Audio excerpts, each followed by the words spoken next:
Hello everyone, welcome to Botany the Burning Desire YouTube channel. I am Sahil and in this video I'll explain to you about replication. So quickly आपको बताऊंगा, आपको जितना इस video में बता रहा हूँ मोस्ट लाइकली इसी में से क्वेश्चन आएगा आपका CUET PG लाइफ साइंसेज या फिर आप ले लो अपना zoology, माइक्रोबायोलॉजी जो भी अभी बचते हैं बायोलॉजी से related. Okay, this is important topic, तो ध्यान से सुनना. रेप्लिकेशन का बेसिक मतलब आई होप आपको पता होगा. Replication is basically doubling of DNA. ठीक है, ये आपका एक पेरेंट स्ट्रैंड है. ठीक है, इसमें से क्या हुआ, दो कॉपीज बनी.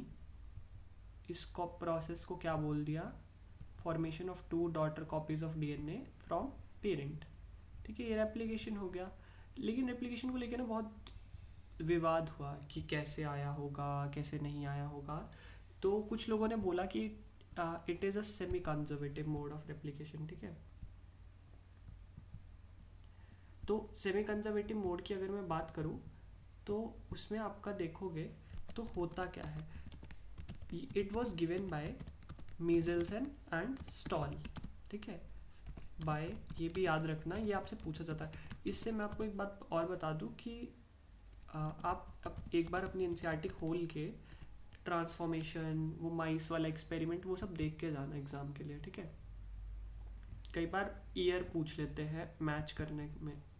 ठीक है, इससे पहले मैं आपको ये बताऊं सेमी कंजर्वेटिव मोड क्या है, इसको देने का क्या रीज़न थे. इससे पहले कुछ लोगों ने क्या बोला या इसके बाद, मतलब वो अलग बात है, अलग अलग मोड्स दिए गए. कुछ लोगों ने बोला कि there is a conservative mode of replication.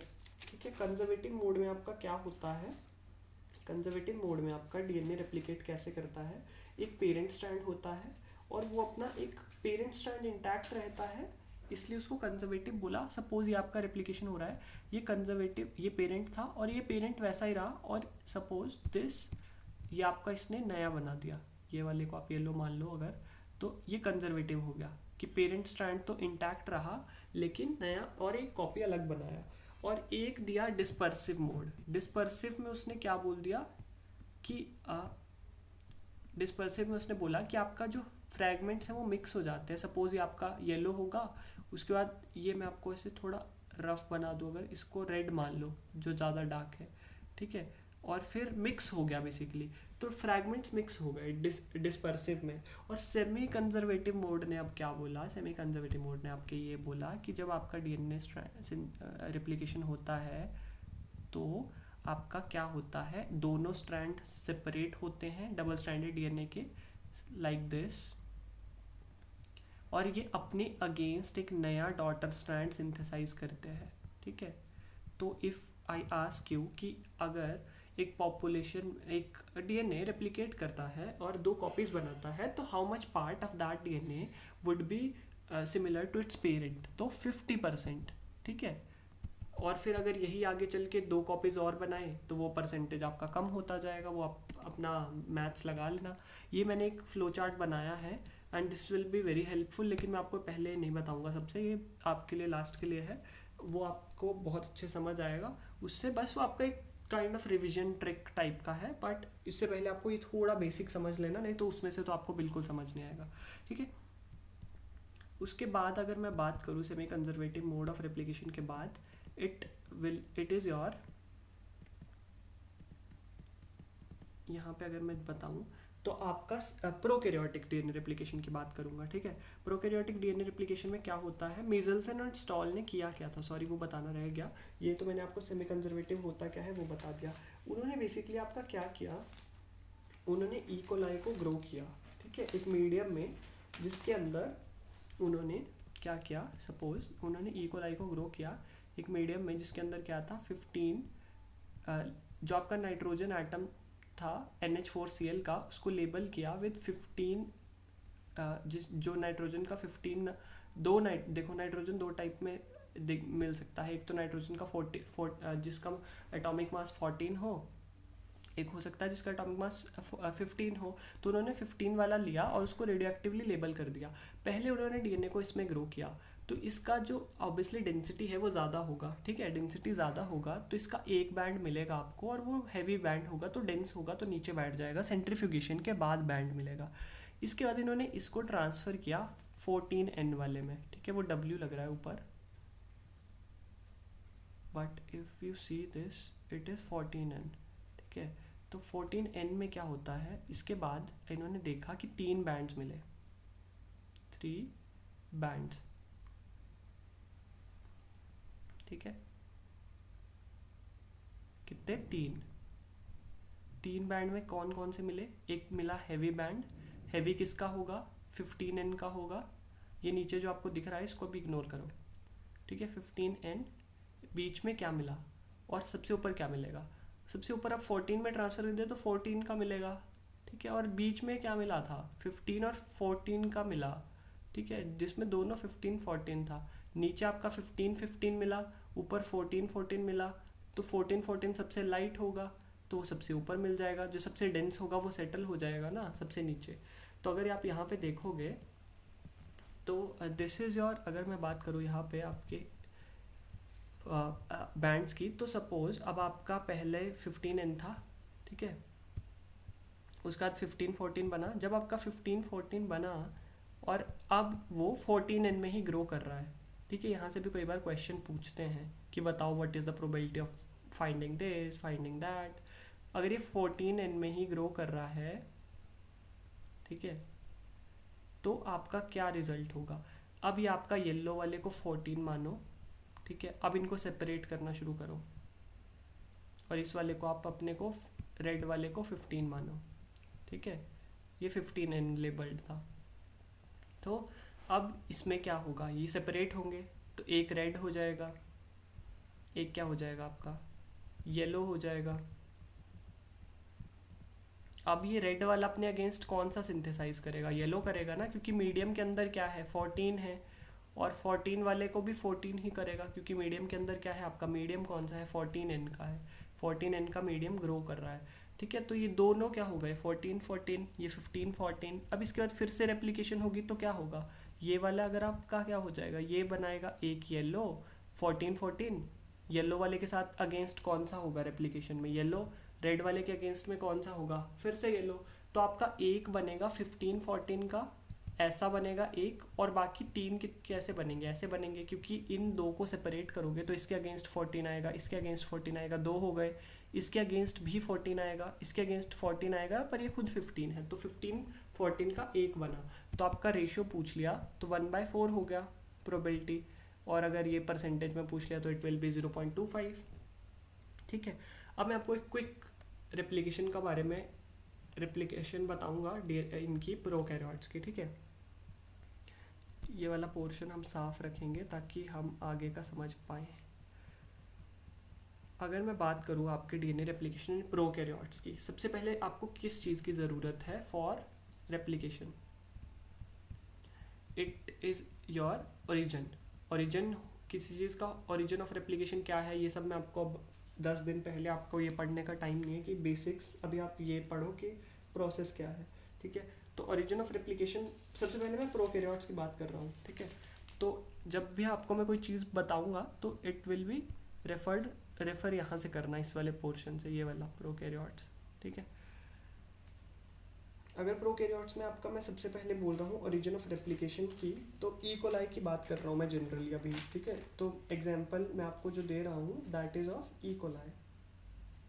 सबसे पहले आपका क्या होता है, आपका सबसे पहले आता है ओरिजिन आपका कैसा है, 250 बेस पेयर का होता है, ये आपको मोस्ट एक्यूरेट जो इन्फॉर्मेशन है, मतलब ये वही है, तो आप इसको फॉलो कर सकते हो ब्लाइंडली, ठीक है। Origin of replication is your 250 base pair, ये आप देख सकते हो, ठीक है।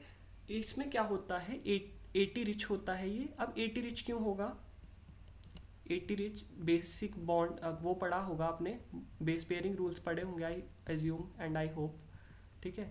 ए के साथ कौन बाइंड करता है टी, जी के साथ कौन करता है सी, 80 में कैसा बॉन्ड होता है,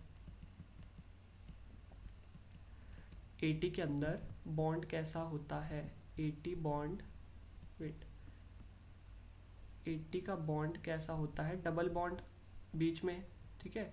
और जीसी का कैसा होता है, GC is your triple bonded, तो जीसी को तोड़ना मुश्किल होगा ना, तो 80 को तोड़ना आसान होगा, इसलिए origin of replication is 80 rich sequence, तो भूलना मत, ये ऐसे क्वेश्चन पूछे जाते हैं, ठीक है। उसके बाद इसके अंदर 13 मर्स रिपीट होते हैं, 13 बेस पेयर के रिपीट्स होते हैं, और 4 9 बेस पेयर के रिपीट होते हैं। 49 नहीं है, वो 4 9 मर्स है, मतलब रिपीट्स। ठीक है, उसके बाद क्या होता है, ये 13 मर्स को रिकॉग्नाइज करता है डीएनए ए। इसको कहानी की तरह याद कर लो। डीएनए ए उस 13 मर को रिकॉग्नाइज करता है, उस रिकॉग्निशन की वजह से बाइंड कर जाता है 4 9 बेस पेयर्स के साथ। ठीक है, रिकॉग्नाइज करता है 13 बेस पेयर को और बाइंड करता है 4 9 बेस पेयर के साथ। अब ये क्या करता है, बाइंड करने के बाद एक स्मॉल स्ट्रेच ऑफ डीएनए जो है शुरू में, अगर आपसे पूछा जाए सबसे पहली अनवाइंडिंग कौन करता है, तो आप हेलिकेज मत सोचना, it is done by DNA A. ठीक है, ये क्या करता है, अनवाइंड कर देता है थोड़ा सा डीएनए, और इस अनवाइंडिंग की वजह से जो स्ट्रेस कॉज होता है उसकी वजह से कुछ हाइड्रोजन बॉन्ड्स टूट जाते हैं एटी के अंदर। उसकी वजह से थोड़ा सा डीएनए क्या होता है, सिंगल स्ट्रैंडेड हो जाता है। और अब आपकी जो हेलिकेज है उसका काम भी डीएनए को सिंगल स्ट्रैंडेड करना ही होता है। ठीक है, हेलिकेज यहाँ पे डीएनए बी के नीचे इसलिए लिखा है क्योंकि डीएनए बी ही एक्ट करती है एज अ हेलिकेज। ओके, तो आपकी डीएनए बी क्या करेगी, हेलिकेज की तरह काम करेगी, और ये बाइंड करती है सिंगल स्ट्रैंडेड डीएनए के साथ। बाइंड सिंगल स्ट्रैंडेड के साथ करेगी, लेकिन काम किस पे करेगी, डबल स्ट्रैंडेड पे, उसको अनवाइंड करेगी। पर एक चीज़ आप देखो, एक चीज़ और मुझे आपको बतानी थी, बेसिक ही टर्म है ये। आपका मान लो यहाँ पे हेलिकेज आपका यहाँ से काम करना शुरू किया और यहाँ पहुँच गया। ठीक है, और ये आगे ये वाला पार्ट सारा अनवाइंड हो गया, सिंगल स्ट्रैंडेड हो गया। ठीक है, पर इस सिंगल स्ट्रैंडेड पे कोई अटैक ना कर दे, तो इसलिए यहाँ पे सिंगल स्ट्रैंडेड बाइंडिंग प्रोटीन्स भी चिपक जाते हैं आके। अब इस सिंगल स्ट्रैंडेड को न्यूक्लियसेस आके अटैक कर दे उससे पहले ये single stranded binding proteins attach हो जाती हैं। ठीक है, इसकी वजह से क्या है, ये आपका हेलिकेज के आगे का जो पोर्शन है, जब यहाँ पे खुलता है ना, ऐसा समझो कि जब इस तरफ से आप रस्सी खोल रहे हो ना, तो दूसरी तरफ से रस्सी टाइट होती है। ठीक है, ठीक है, सपोज आप किसी चीज़ को कम कर रहे हो तो कोशिश करेगी बचने की, तो और बढ़ेगी, ऐसा समझ लो कुछ। तो इस तरफ ये ट्विस्टिंग बढ़ती है, ट्विस्टिंग बढ़ने की वजह से यहाँ पे स्ट्रेस बढ़ता है। तो अब एक और एंजाइम आती है टोपोआइसोमरेज 2, और अब आई होप आपको पता होगा टोपोआइसोमरेज 2 डीएनए गायरेज को बोला जाता है प्रोकैरियोट्स के केस में। ठीक है, अगर इसमें अब बात करूँ मैं, तो यहाँ पे मैंने आपको डीएनए बी तक बता दिया हेलिकेज का। अब हेलिकेज को लोड कौन करवाता है, दैट इज़ योर डीएनए सी। इसका आप स्क्रीनशॉट ले लेना और I will share this in the group, मेरे को याद दिला देना कमेंट्स में और ग्रुप में। ओके, डीएनए सी हेलिकेज लोडर का काम करती है। मेरी राइटिंग थोड़ी हौच पौच है, बट आपको कुछ नहीं समझ आएगा तो आई एम एक्सप्लेनिंग, आप साथ साथ नोट कर सकते हो। डीएनए सी आप एक खुद का ही फ्लो चार्ट बना लो, सुनते सुनते आपको 5-10 मिनट लगेगा। ठीक है, डीएनए सी आएगा, वो हेलिकेज को, मतलब जो हेलिकेज आया वो उसको लोड इसी ने किया। सिंगल स्ट्रैंडेड बाइंडिंग मैंने आपको बता दिया। उसके बाद आपका रेप्लिकेशन 2 बार ना हो जाए, ओरिजिन ऑफ रेप्लिकेशन का रीफायरिंग ना हो जाए। एक एस फेज में, आपको पता ही होगा रेप्लिकेशन एस फेज में होती है, तो ये क्या करेगा, सेक ए करके एक प्रोटीन होता है, वो बचाता है, प्रोटेक्ट करता है रीफायरिंग ऑफ और आईसी, और डीएनए को बाइंड नहीं करने देता। अब जो मैंने बताया हेलिकेज की वजह से स्ट्रेस कॉज होता है, that is relieved by topoisomerase 2। ठीक है, और ये जो मैंने कलर कर रखा है ना थोड़ा, ये मैंने इसलिए कर रखा था कि किनका फंक्शन थोड़ा सेम सा है वैसा। ठीक है, उसके बाद आपका क्या होता है, हेलिकेज बाइंड कर गया। ठीक है, इसके बाद आपका नेक्स्ट स्टेप जो है, इसमें आपका सिंगल स्ट्रैंडेड बाइंडिंग आ गया। उसके बाद प्राइमेस एंजाइम आती है। अब डीएनए को ना आगे सिंथेसाइज करने के लिए, मतलब डीएनए को डबल होने के लिए, रेप्लिकेशन को आगे होने के लिए क्या करना होता है, एक प्राइमर की ज़रूरत होती है। और ये प्राइमर जो होता है वो आरएनए प्राइमर होता है, इसके बिना रेप्लिकेशन काइंड ऑफ इनिशिएट ही नहीं होती। ठीक है, तो ये 3OH ग्रुप प्रोवाइड करता है और this is synthesized by this primase. ठीक है, और अगर आप यहाँ पे देखोगे तो इसके बाद जब प्राइमेस सिंथेसाइज कर देती है प्राइमर को, तो ये डीएनए पॉलीमरेज 3 क्या करती है, इलोंगेट करती है प्राइमर को। ठीक है, मतलब अब रेप्लिकेशन एक्सटेंड होने लगी। ठीक है, एक्सटेंशन होने लगी, अब इलोंगेशन होने लगी बेसिकली।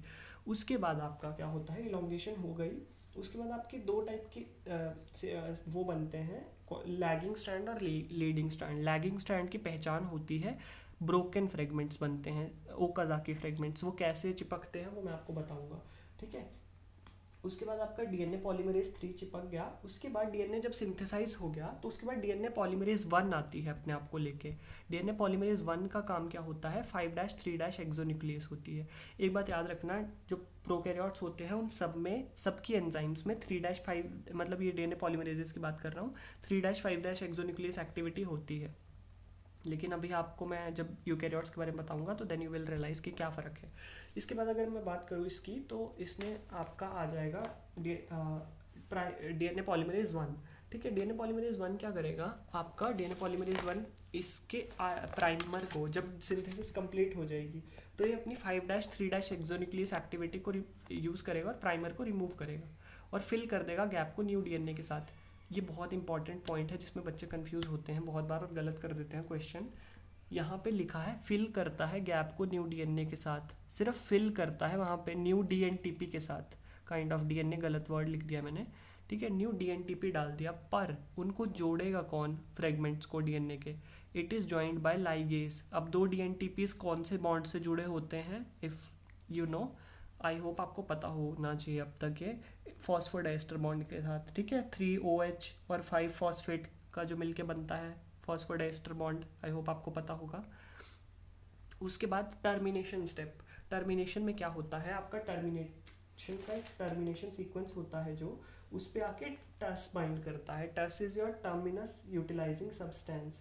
ठीक है, जो प्रोटीन है जो बाइंड करता है सीक्वेंस के साथ। इसके बाद क्या होता है, रेप्लिकेशन टर्मिनस जो ई कोलाई में है, ये लोकेट एक ऐसे पॉइंट पे होता है जहाँ पे रेप्लिकेशन फॉक्स एक्चुअली मीट करते हैं, उससे भी बियॉन्ड होता है। सपोज आपका ये है ना, इस तरह का डीएनए है सपोज, तो जब आपका टर्मिनेशन साइट है सपोज यहाँ पे, तो ये इस तरह से टर्मिनेशन होता है कि आपका जब टर्मिनेशन एक तरफ से आपका ब्लॉक कर रहा होता है टस प्रोटीन और एक तरफ से पास कर देता है। सपोज ये आपका जा रहा है और एक तरफ से उसको जाने दिया और एक तरफ उसको ब्लॉक कर दिया। सपोज इस तरफ को ब्लॉक कर दिया, इस तरफ जाने दिया। इसकी वजह से जो आपका सपोज यहाँ पे टर्मिनेट होना था सीक्वेंस, डीएनए रिप्लिकेशन यहाँ पे टर्मिनेट होना था, तो ये वाला पोर्शन खुद रेप्लिकेट तो नहीं होगा। अगर यहीं पे सपोज टर्मिनेशन हो गया तो पूरा रेप्लिकेशन के लिए इस तरफ क्रॉस कर जाएगा लेकिन इस तरफ रुक जाएगा, समझ रहे हो, ताकि ये वाला पोर्शन भी रेप्लिकेट हो जाए। उसके बाद क्या होता है, टस का काम बता दिया। डीएनए टोपो आइसोमरेज क्या करती है, इसमें क्या होता है, टस क्या करती है, इंटरलिंक कर देती है डीएनए को। इंटरलिंक का मतलब है थोड़ा ऐसे कर देती है। ठीक है, इसको बोलते हैं कैटिनेटेड स्टेट। ठीक है, कैटिनेटेड स्टेट की वजह से क्या होता है, टोपो आइसोमरेज 4 आ जाती है, ये सेपरेट करती है कैटिनेटेड डीएनए को। ओके, तो इस तरह से आपको ये समझना है।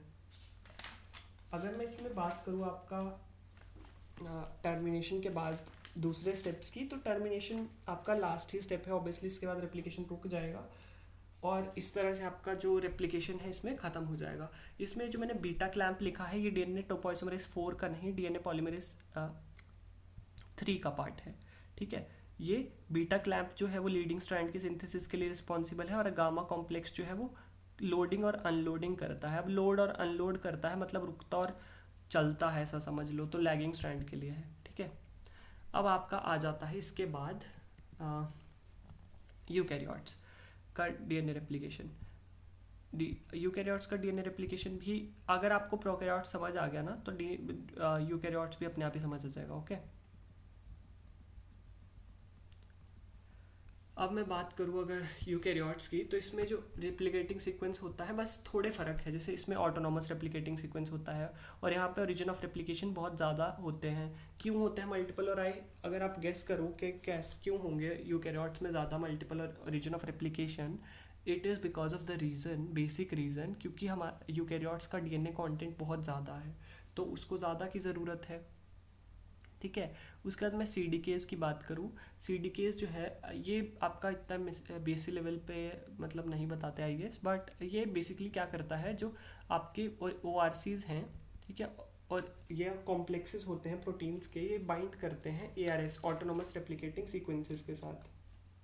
ठीक है, जब ये इनके साथ बाइंड करते हैं तो ये CDC6 और अलग अलग जो आपके हेलिकेजेस हैं उनको लोड कराते हैं। सीडीकेज आपके क्या है, साइक्लिन डिपेंडेंट काइनेसेस है, इस फेज में आते हैं। CDC6 होता है, CDT1 होता है, CDT8 होता है। ये हेलिकेज लोडर्स होते हैं, हेलिकेज को लोड करते हैं।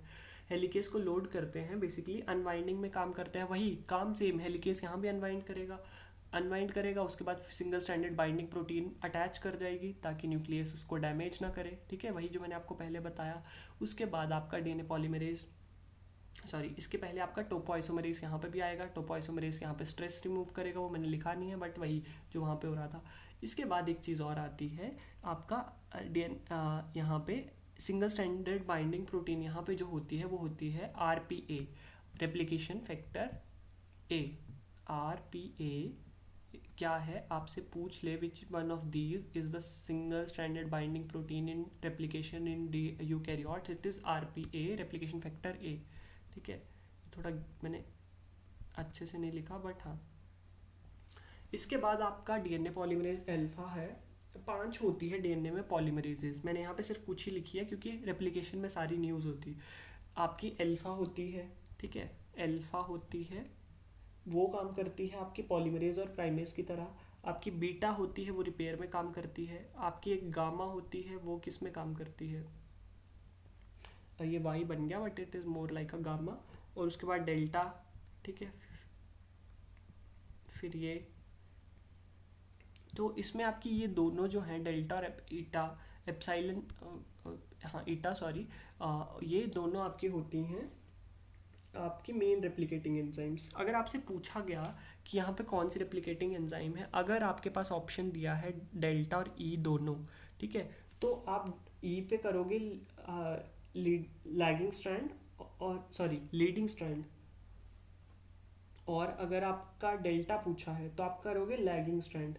लेकिन अगर आपसे सिर्फ डेल्टा ही दिया है ऑप्शन में तो डेल्टा दोनों भी करवा सकता है। तो कुछ बुक्स में कुछ लिखा होता है, कुछ में कुछ लिखा होता है, तो उसका ये थोड़ा कन्फ्यूजन है, ठीक है। और उसके बाद बीटा है, रिपेयर में हेल्प करती है।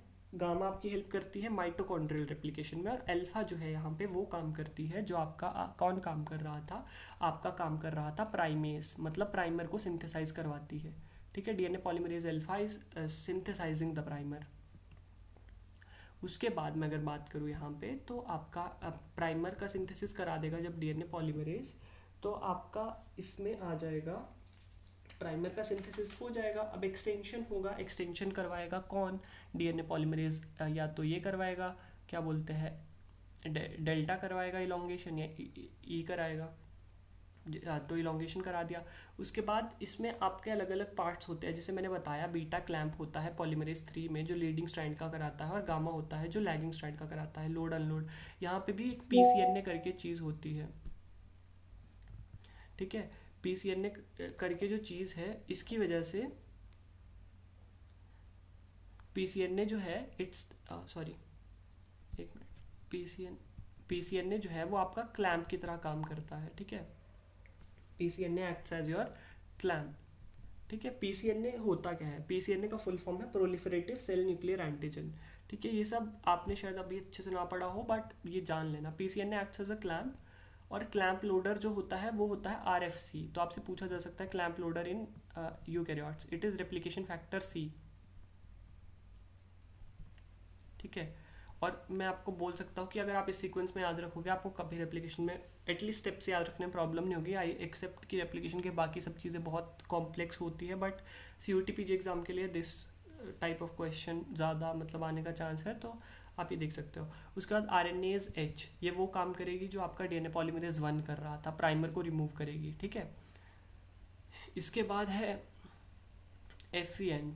उसके FEN में क्या है, जब डीएनए पॉलीमरेज सिंथेसाइज कर देगी, ठीक है, डीएनए पॉलीमरेज डेल्टा, तो फ्लैप एंडोन्यूक्लियस क्या करती है, टर्मिनेशन कराती है। टर्मिनेशन कैसे होती है, आपका जब टर्मिनेशन में क्या होता है, आपका डीएनए स्ट्रैंड सिंथेसाइज कर रहा होता है और एंड पॉइंट आने के बाद भी वो सिंथेसिस कंटिन्यू कर रहा है, उसकी वजह से क्या होता है, आपका कुछ पार्ट जो है वो फ्लिप आउट कर जाता है, ठीक है। तो फ्लिप आउट जो पार्ट करता है उसके साथ आपका FEN करके एक प्रोटीन होता है वो बाइंड करता है, ये आपका FEN है। और ये आपका वो पार्ट है जो टर्मिनेशन में साइड में जो आपको हवा में दिख रहा है ना, ये तीर टाइप का, ठीक है, ये आपका फ्लिप कर गया, इसके साथ बाइंड करेगा और इसको कट कर देगा यहाँ से ब्रांचिंग पॉइंट से, इसको हटाएगा, फ्लैप एंडोन्यूक्लियस बोलते हैं इसको, ठीक है, फ्लिप्ड पोर्शन को, और कट करेगा ब्रांच्ड पॉइंट पे। दो मॉडल्स, हाँ एक सॉरी इंपॉर्टेंट बात बताना भूल गया मैं आपको, अभी जो मैं आपको बता रहा हूँ वो फ्लैप मॉडल है। टर्मिनेशन के दो मॉडल दिए गए हैं यूकैरियोट्स में, one is your flap model and second is your RNase H model, ठीक है, फ्लैप और एक है आरएनएज एच मॉडल, ठीक है। फ्लैप मॉडल में ये होता है, फ्लैप एंडोन्यूक्लियस इसको हटाती है और उसके बाद ब्रांच पे कट करती है, उसकी वजह से जब ये कट हुआ, यहाँ पे ऐसे समझ लो ये ऐसे है इस स्ट्रैंड के बीच में, ठीक है, यहाँ पे डीएनए है, इसको हटा दिया, अब यहाँ पे गैप आ गया, इस गैप को कौन फिल करता है, लाइगेज, लाइगेज स्निक को सील करती है और by forming the phosphodiester bond between two nucleotides. इसके बाद आपका एक और चीज़ आती है कि फ्लैप एंडोन्यूक्लियस में क्या, सॉरी आरएनएज एच मॉडल आता है। आरएनएज एच मॉडल में क्या होता है, आरएनएज एच मॉडल में बेसिकली आपका आपका ना एक चीज़ आपको समझनी है यहाँ पे, आरएनएज एच को ना आके क्या है, ये रिमूव करता है आरएनटीपीज को, ठीक है, प्राइमर को, मैंने आपको बताया था प्राइमर क्या है, राइबोन्यूक्लियोटाइड है, ठीक है, ना कि डीएनटीपी, इट इज़ आरएनटीपी, ठीक है, जो 3OH प्रोवाइड करता है। ये क्या करता है, आरएनटीपी को तो तोड़ सकता है, ठीक है, लेकिन ये जो है वो आपका आरएनटीपी एक बॉन्ड तो कहीं पे होगा ना जहाँ पे आरएनए प्राइमर के अगेंस्ट क्या सिंथेसाइज हो रहा है, डीएनए, तो डीएनटीपी, ठीक है, डीएनटीपी सिंथेसाइज हो रहा है आरएनटीपी के अगेंस्ट, तो ये वाला बॉन्ड को वो ब्रेक नहीं कर सकता आरएनएज, इसके लिए फिर से आपको कौन लगेगा, फ्लैप एंडोन्यूक्लियस लगेगा, तो इसका मेजर पार्ट है टर्मिनेशन में, ठीक है। तो this completes your replication, but एक चीज़ और आती है यूकैरियोट्स के रेप्लिकेशन में, that is quite interesting according to me, telomerases करके। टीलोमरेसिस क्या होते हैं, आरएनए डिपेंडेंट डीएनए पॉलीमरेज होते हैं, बेसिकली वो रिवर्स ट्रांसक्रिप्टेज यूज़ करते हैं, यहाँ पे मैंने लिखा है, ठीक है। ये टीलोमियर्स क्या होते हैं, हमारे जो क्रोमोसोम्स के एंड होते हैं ना, एंडिंग पार्ट, वो उनके एंड्स जो होते हैं वो जीसी रिच सीक्वेंस होते हैं, जी जी जी समझ लो यहाँ पे जी जी जी जी जी, ठीक है, उनको टीलोमरेज क्या करता है, उनकी रेप्लिकेशन करता है, कैसे करता है, रिवर्स ट्रांसक्रिप्टेज एंजाइम लेता है, आरएनए पे डिपेंडेंट होती है, मतलब आरएनए को कन्वर्ट कराता है किस में, डीएनए में, ठीक है।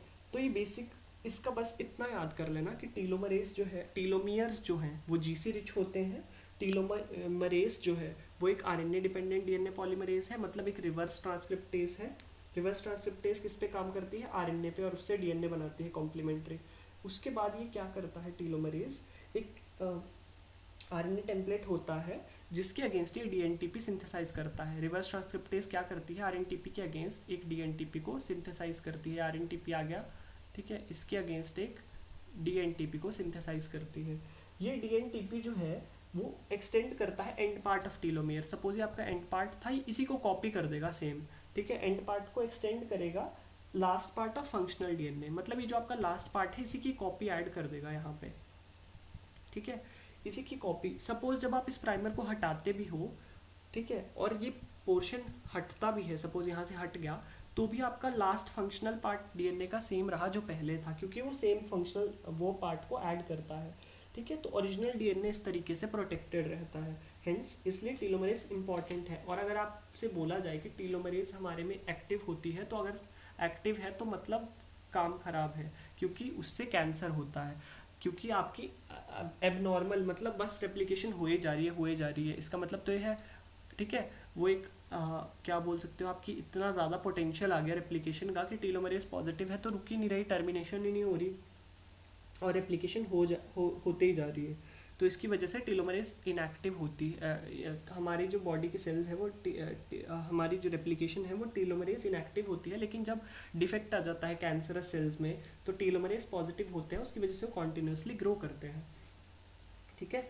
और एक चीज़ अगर सपोज आपको बोला जाए तो इसमें आपका जो कैंसरस और स्टेम सेल्स दोनों टीलोमरेज पॉजिटिव हैं, ताकि वो इसलिए वो फास्टली डिवाइड कर पाते हैं कंपैरेटिवली, ठीक है। टीलोमरेज के दो कंपोनेंट्स हो गए, एक रिवर्स ट्रांसक्रिप्टेज के लिए रिपीट्स हो गए, मतलब आरएनए कंपोनेंट हो गया जिसमें एच टर्मिनल, जिसमें आपके रिवर्स ट्रांसक्रिप्टेज के रिपीट्स आ गए, जिसके साथ बेसिकली आरएनटीपी आ गया, और एक रिवर्स ट्रांसक्रिप्टेज एक्टिविटी वाली एंजाइम आ गई, बस। तो आपका रेप्लिकेशन यहीं पे ख़त्म होता है, ये बात आप मेन याद रखना। इसके अलावा और भी कुछ चीज़ें आती हैं रेप्लिकेशन में, बट आई थिंक अगर आप ये याद रखोगे तो आपके लिए ये बहुत बेटर होगा। एक चीज़ और मैं आपको अगर बताऊं तो इसमें आपको याद रखने वाली चीज़ें कुछ और इसके अलावा, थीटा मोड ऑफ रेप्लिकेशन है, वो आपका most common mode of replication होता है। उसमें एक रेप्लिकेशन बबल बनता है, ये याद रख लेना। और ये जैसे आपका प्लाज्मिड वगैरह है, इन सब में यही यूज़ होता है। तो वो आपको अगर देखना होगा थीटा मोड तो आप पाथफाइंडर से देख सकते हो। But if you are starting this topic for the first time exam से पहले, तो जितना मैंने इस वीडियो में बताया उतना समझ लो अभी के लिए, वही तुम्हारे लिए काफ़ी होगा। बिकॉज बहुत डीप में जाओगे तो replication is a very complex thing to understand. वहाँ से अगर कॉन्सेप्ट बेस्ड क्वेश्चन आया तो फंसने का चांसेस होता है। सो आई विल सजेस्ट, अगर आप न्यू हो तो do not go into very depth of this topic. अगर आप मतलब पहली बार पढ़ रहे हो तो this is good for you, और बाद में पढ़ रहे हो तो this is a very detailed. अगर आप किसी भी बुक में देखोगे तो इतना डिटेल शायद आपको अच्छे से ना मिले, but this is very detailed, ठीक है। तो ये आप देख सकते हो। And I will just zoom this out. अगर आप स्क्रीन शॉट भी लेना चाहते हो स्क्रीन से तो you can just take it, ठीक है।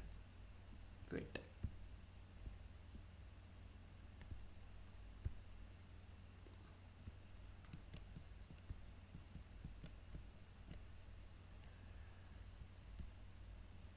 सो थैंक यू फॉर, एंड अगर आपको कोई डाउट्स होंगे तो you can ask in the comments. And yeah, thank you for this video, watching this video.